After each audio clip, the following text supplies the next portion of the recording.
G'day, everyone. Welcome to the Bothy. I'm Chris. G'day, I'm Al. Barnaby Joyce, mate, to One Nation. How would you describe Barnaby Joyce? Well, he's a bit out there. He's a bit divisive. He's very divisive. Outspoken, passionate, prone to fits of rage, and he's got a redder face than me. He's combative. He is. He speaks his truth. He does. Yeah, as he sees it. He loves a beer, mate. Loves a beer. Yeah. Tells you how he sees it. Yeah, happy days. Happy days. He'll fit right in at One Nation. Yep. It could have been worse. We could have got Dan. Oh, it would have been a whole lot worse. He released a press release. I'm going to read it and put it up on the screen for those that haven't read it, and then we'll have a quick chat about what it means for us. Yeah, I'll tell you, I do like that he speaks up for the farmers. Yeah, same. Because some fuckers got to speak up for the farmers. The National Party is supposed to be about the farmers.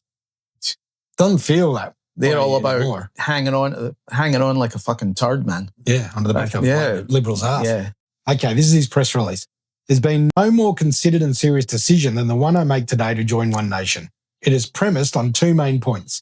Firstly, I believe that for Australia to be properly prepared for the formidable challenges that are before it, both domestically and in our region, we need to go forward with a suite of policies that are not driven by trying to placate sectional interests, but rather put Australia first and centre. Australia first and centre. Well, that's something you don't usually hear any of them saying. Not backroom politics. Policy should not be implemented by an attempt to please those whose foremost concern is not the regular Australian family paying the bills. So far, so good. Australia has handed away rights we should have kept and taken up obligations we should have left at a price we cannot pay. Rather, we should have as our goal to make Australia as strong as possible, as quickly as possible. Our strength comes from social cohesion, the opportunity for the individual, the breadth and strength of our economy, the efficiency of our government, the love of our nation, the centrality of family, and a formidable defence force matching the threats. Currently at our centre, we have eviscerated our energy platform on a ludicrous quest to change the weather. Yep. Energy is central to our standard of living, strength of our economy, and resilience in defence. We have tried to remove all risks with mountains of regulations that have reduced rights, not improved them.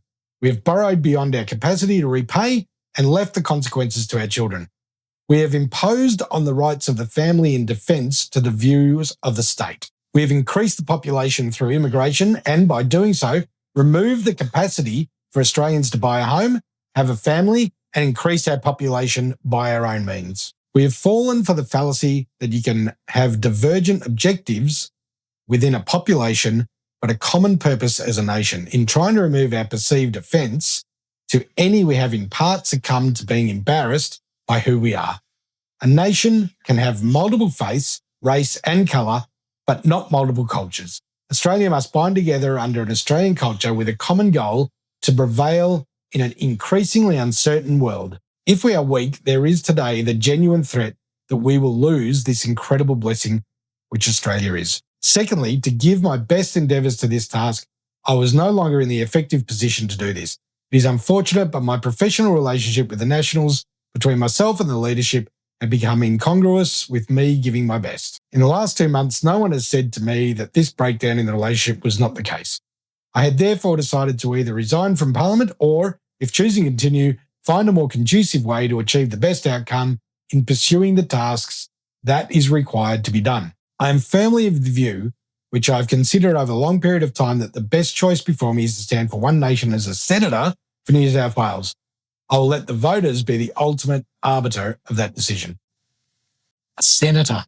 I know. I thought he would have been maybe pushing for Prime Minister. Well, at least being the leader of One Nation. I mean, Pauline's kind of like want to get rid of her name off the title, and is she? I'm not sure she is. At the end of the day, it would have been great for me if he'd remained in the House of Representatives, in the lower house, to give, because they don't have any other representation there, mate.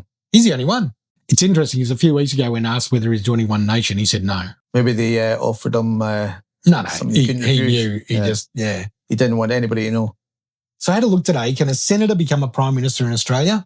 Technically, yes. John Gorton became Prime Minister as a senator, but he did immediately resign from the Senate and went on to win a House seat and moved to the lower house as a member of the House of Representatives. So the history isn't strong, mate. Yeah. Well, I'll be honest, I don't know if I'm a complete fan of his. No, you've said that a few times.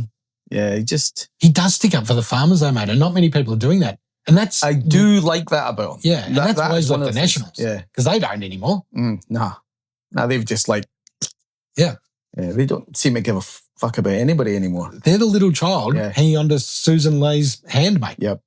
Ooh, can we go over there? Can I play on the merry-go-round? When they actually left them for about 5 seconds, thought, here we go. Finally, a party that might actually stand up. If they had perhaps joined with one of the One Nation, One Nation, that could have been a force worth reckoning. But of course, what was it? A week, and then they went back. Yeah, and weak is the word I weak. like to use. Exactly completely right. Weak with an A. So how did the BBC and other mass media handle this, mate? Well, I don't even know why the mass media. I'm sure it would just be a lot of bollocks what they would come out with. Let's read what their headline was. So the BBC headline says it all about the mass media's position. Former Australian Deputy PM joins anti-immigration party One Nation. Yeah, because that's what they are, anti-immigration. They went on to use a couple of quotes from his statement. Nationals leader David Littleproud said he was disappointed by Joyce's decision to join what he called a party of protest, which is never able to achieve anything other than headlines. So they're not fans of each other. No. Probably just as well they didn't join together then. Probably, yeah. But as we said, he does stick up for regional Australia. He does stick up for farmers. Let's hope that he can have an impact as a new voice, not that he's a new voice, but as a voice for Australians, because everything he said in that press release, I agree with. Yeah, but you know what? Is it just words? They all talk. Yeah. Talk is cheap. Just, if you actually seen them, if you actually had the power, how much of that would you actually follow through with? You know what I mean? I mean, they're all going on about Donald Trump saying, oh, he's not done this, he's done that. He's done far more than most of them had attempted to do when they come out and say, we're going to do this, we're going to do that, we're going to do that. He's at least had a kick of the ball. I don't love Donald Trump, but... Yeah. Now... Especially not now. No, you're falling off his perch. Yeah. Barnaby was Deputy Prime Minister when Liberal were in. It would be interesting to see whether he was, and I'll look it up and put a note down the bottom. Was he Deputy Prime Minister when Liberal signed on for net zero and signed the Paris Agreement?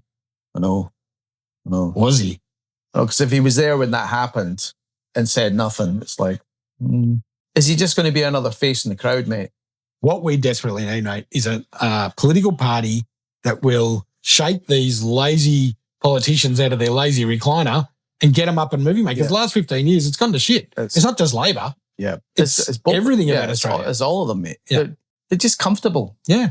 Yep. Yep. Too comfortable. Too comfortable. And you're right. They need to be shaken about a bit. Yeah. And go, oh shit, I should be doing something. Yeah. Because at the moment, they're doing fuck all for normal Australians. Well, we know what they're doing, mate.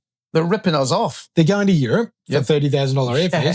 They're going to Oasis. Yep. They're going to the Grand Prix, spending $9,000 to bring their husband to 3 different grand finals. I mean, if I didn't know any better, I'd think they do not give a flying fuck about normal Australians. There are politicians that live for the perks. They're taking the piss. Absolutely, they take the piss. They live just for the perks of the position. Yeah, it's just shit. It's interesting that that's all come up in the week.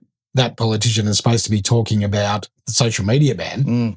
Someone's gone, oh, we've got some dirt on her. This is the week. Yeah. Let's take her off the headlines. Yeah. And if we think she's the only politician. I know. That's what they don't want to do. They don't want to just make her the scapegoat because then they might start looking at the rest of them. Falls on They're everybody. all pack of dogs. So this strengthens One Nation in the Senate. I think he'll end up there. Yeah.